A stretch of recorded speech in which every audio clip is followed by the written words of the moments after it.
Um, so this week I read through multiple different texts by different writers who used their writings to question whether people could truly exist as themselves in societies where things like racial and social oppression occurred. Um, the texts I read this week were Theme for English B, Harlem, The Man Who Is Almost a Man, and Just Walk On By, Black Men and Public Space.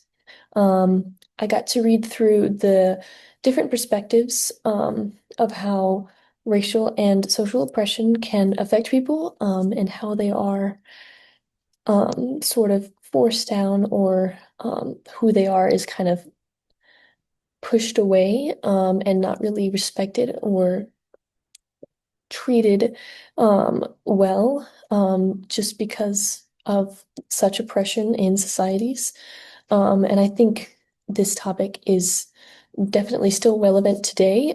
People still face injustices. They're still not treated and accepted in societies, and people are often still forced to conform to specific molds that can ultimately be seriously detrimental to people, especially mentally.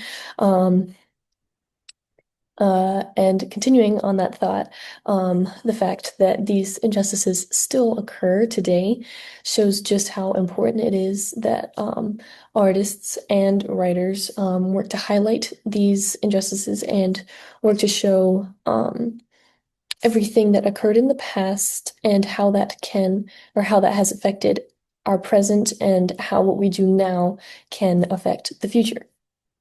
I think it's important for writers to still keep challenging oppression and to keep reminding the world of how change still needs to occur. Um, I think the authors from this week, such as Hughes, Wright, and Staples, did just that. They kind of used their stories to highlight and expose racial and societal um, injustices and the prejudices that um, occurred during their time. And I think that those writings that they wrote can still be used today to kind of inspire change. Um, Specifically, the texts Harlem and The Man Who Was Almost a Man stood out the most to me. I think they used very powerful language, um, such as in Harlem, there was a line that said, maybe it just sags like a heavy load, or does it explode? Um, this was in reference to a dream that did not come to be. I believe, said that it was a dream deferred. Um, this seemed to me a very impactful line. It kind of discusses how someone's being weighed down. They're carrying something that's just too heavy for them to bear, which is sort of a consequence of their experiences and what they went through, and especially being denied something such as a dream or something like that, something that they had maybe worked for or wished for a long time. Um, it also goes on to discuss whether or not it explodes, which I kind of took to mean that when hopes and dreams and things that people work at become denied or overly suppressed, can, sort of lead to people ex experiencing anger and frustration and severe loss. Like an explosion, they explode with um, emotions, and maybe um, they're forced to make decisions that maybe they wouldn't if they did not experience such things.